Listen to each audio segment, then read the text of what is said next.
Centrafrique, le souverain pontife s'est rendu ce lundi dans une mosquée de Bangui, un pas supplémentaire dans sa démarche de réconciliation. Élections présidentielles et législatives au Burkina Faso, les Burkinabés ont voté dimanche dans le calme.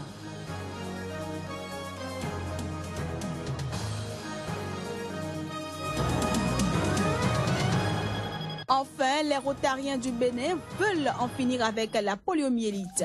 Ils ont organisé ce week-end une marche caritative à Cotonou.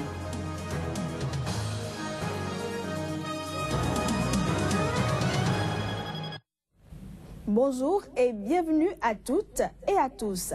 Démarrons cette édition par la Côte d'Ivoire où 44 ressortissants ivoiriens, candidats à l'émigration, ont été rapatriés de Tunis où ils avaient été expulsés depuis la Libye. Cette opération dite rapatriement des Ivoiriens volontaires au retour a été pilotée par le ministère ivoirien de l'intégration et des Ivoiriens de l'étranger.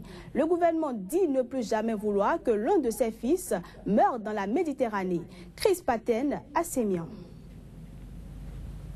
Aéroport international Félix Houphouët-Boigny de Abidjan. Il est 18h30 heure locale quand descendent les passagers du vol Q400 de la compagnie Air Côte d'Ivoire en provenance de Tripoli. Après 3 ans passés en terre libyenne, Diaby Ibrahim est de retour. Dans ses bras, une poupée, son seul réconfort pendant ces moments d'infortune. Comme lui, ils sont 44 Ivoiriens à avoir vécu de l'angoisse et la panique à la recherche de l'Eldorado.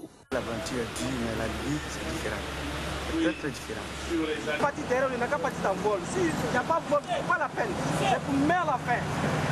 Je n'encourage pas quelqu'un d'aller à Sahara.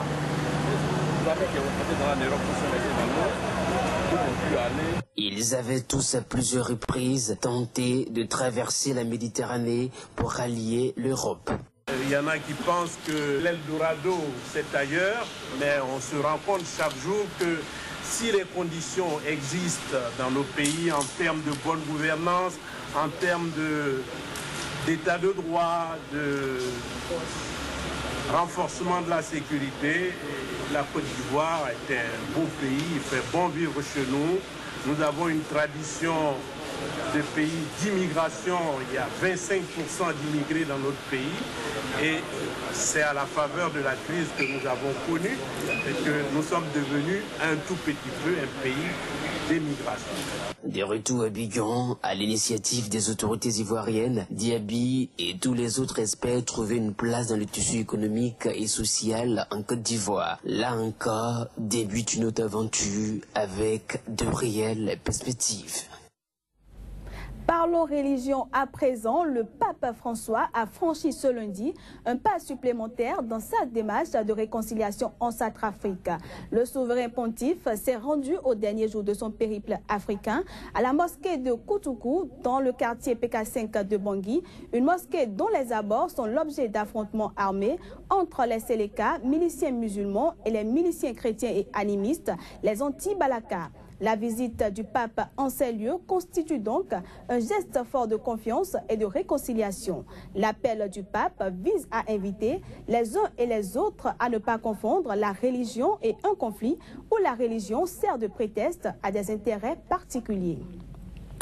On reste toujours avec le pape François, porteur d'un message de paix et de réconciliation, qui a visité un camp de réfugiés à Bangui quelques heures après son arrivée en Centrafrique, l'étape la plus risquée de sa tournée africaine.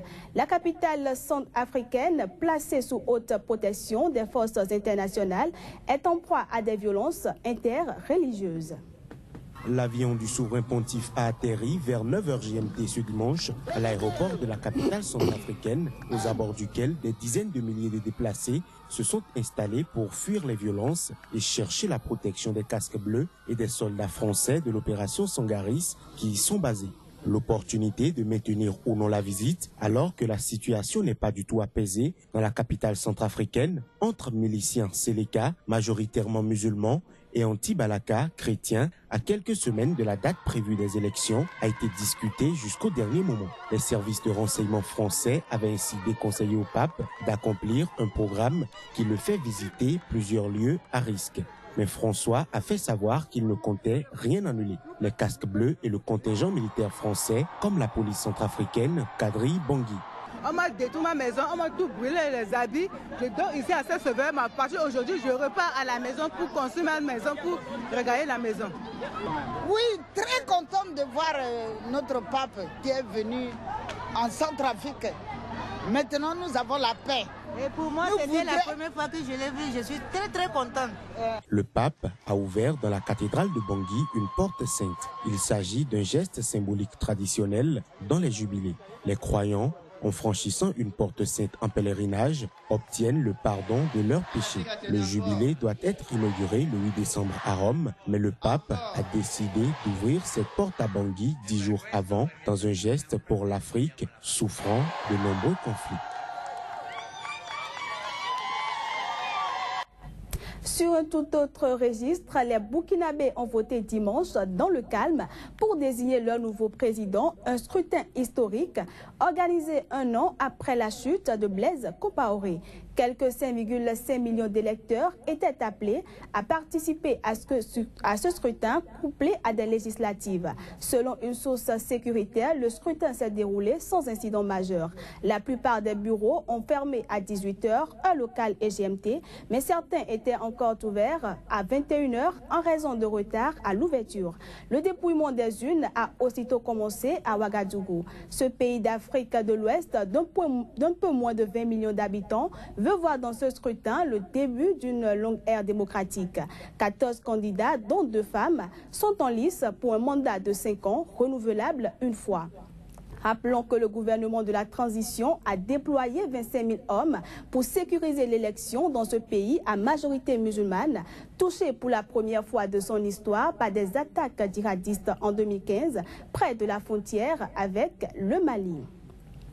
Allons en RDC où le village de Boulessa, dans le territoire de Walikale, situé à environ 180 km au nord-ouest de Goma, capitale de la province du Nord-Kivu, a été incendié dans la nuit de samedi à dimanche par de présumés rebelles hutus-rwandais dans la province, troublée du Nord-Kivu dans l'est du pays. Aucune victime n'a été signalée. L'incident s'est produit alors que des Maïmaï, un groupe local d'autodéfense, poursuivaient les FDLR, les Forces démocratiques de libération du Rwanda, accusées d'avoir incendié 2 autres villages mercredi dans la même région. Le territoire de Walikale, comme celui de Lubero, est une des zones d'action des rebelles hutus-rwandais, des FDLR, dont les dirigeants et les combattants les plus anciens sont présents en RDC depuis 1994. Les Rotariens du Bénin ont organisé une marche caritative le week-end pour affirmer une fois encore leur volonté d'en finir avec la poliomyélite.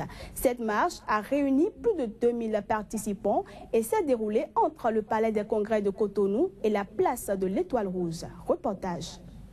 Le but de la marche est de collecter des fonds en vue de soutenir la lutte pour l'éradication de la polio.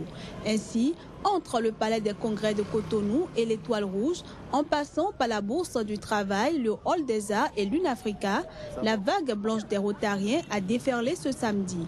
Depuis plus de 30 ans, les 35 000 clubs de Rotary dans près de 200 pays travaillent à cette fin. Nous sommes très fiers d'être en train de voir le bout du tunnel et nous sommes très contents d'avoir choisi la bonne cause parce que, en plus de l'éradication de la variole, l'éradication de la polio aurait été la deuxième éradication d'une grande maladie virale dans le monde. Les membres du Rotary ont été un élément central des efforts d'éradication en Afrique, de par leur rôle actif pour collecter des fonds, faire le plaidoyer de l'importance de l'éradication de la polio auprès des gouvernements, sensibiliser l'opinion et mobiliser les bénévoles sur le terrain. Pour la première fois dans l'histoire et depuis une année, l'Afrique est exempte de nouveaux cas de polio, comme le reste du monde. Bien qu'il s'agisse pour l'Afrique d'un exploit majeur en matière de santé publique, le travail n'est pas pour autant terminé. Si nous baissons la garde, ça va être très grave. Donc quand bien même la polio aurait été entièrement éradiquée de par le monde entier, il faudrait que la vaccination de routine continue et que la population continuent d'être protégés. Afin d'en finir à jamais avec la poliomyélite, la totalité des pays, qu'ils soient endémiques ou non, doivent renforcer les vaccinations de routine ainsi que les activités de surveillance et faire tout ce qui est en leur pouvoir pour vacciner les enfants. On retrouve Kodjovi Ametonou pour la revue de presse juste après ceci. Kodjovi, bonjour. Bonjour Candice Deboué. Au Bénin, on prépare activement la prochaine présidentielle. Les potentiels candidats à cette élection continuent de recevoir du soutien. Tout à fait. Donc la revue de presse de ce matin par le Bénin où la fièvre de la suscitation de candidatures continue et ceci avec ses lots de surprises. Le confrère de la matinée, à l'heure des mobilisations pour la présidentielle de 2016, Sébastien Germain Adjavon renforce donc sa cote de popularité dans l'Atlantique, le Zou, mais également les collines. Le journal voit en Sébastien Germain Adjavon un nom, une référence, un rêve, mais aussi une réalité. Le confrère de la matinée surprend également Patrice Talon, qui, en course pour la présidentielle de 2016, reçoit du soutien. Enfin, avec ce canard, le choix de Lionel Zissou pour la présidentielle de 2016 implose les Foscori pour un Bénin émergent. Cette même actualité est à retrouver à la une de quotidien L'Aurore. Pour ce canard, c'est à la faveur d'un point de presse que la jeunesse du Zou a dénoncé le choix porté sur le Premier ministre pour la présidentielle.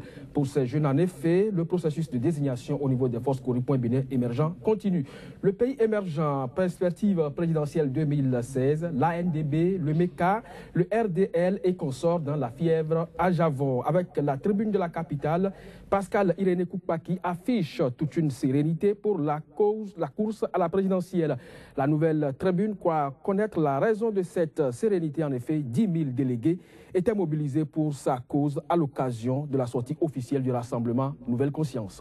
Et pendant ce temps, au Burkina Faso, les regards sont tournés vers la CENI, qui probablement va annoncer la grande tendance ou le résultat des élections de ce dimanche. Tout à fait. Le sérieux qui a caractérisé la préparation des élections au Burkina Faso s'est fait noter hier lors du déroulement du vote. À cet effet, Faso Presse, le président de la CENI, note un déroulement globalement satisfaisant du scrutin. Le Monde Afrique parle en effet d'un scrutin présidentiel calme après 27 années de règne de Blaise Compaoré. Le Fasonet constate pour sa part une mobilisation au quartier général de la CENI où est attendu le taux de participation à ces élections dont les résultats effectivement sont attendus pour cet après-midi conformément au programme de la Commission électorale nationale indépendante. Et malgré l'insécurité qui y règne, le pape est arrivé en République centrafricaine. Tout à fait. Sa visite était presque annulée, mais il a tenu à braver l'insécurité pour apporter la bonne nouvelle, celle de la paix entre les frères ennemis centrafricains. S'il s'agit bien sûr du pape, Centrafrique Presse rapporte le premier acte de la visite du Saint-Père. Le pape François est allé dans le camp de déplacés de Saint-Sauveur. Le Monde Afrique revient sur les propos du pape qui dénonce, je cite, la haine aveugle que le démon a déchaîné dans ce pays. En conclusion, affiche Jeune Afrique au Centrafricain. Le pape demande donc au Centrafricain de résister à la peur de l'autre. Merci à vous, Kodjovi Ametonou, pour cette revue de presse. C'est moi qui vous remercie. Rendez-vous demain. Et voilà, mesdames, messieurs, c'est sur cette revue de presse que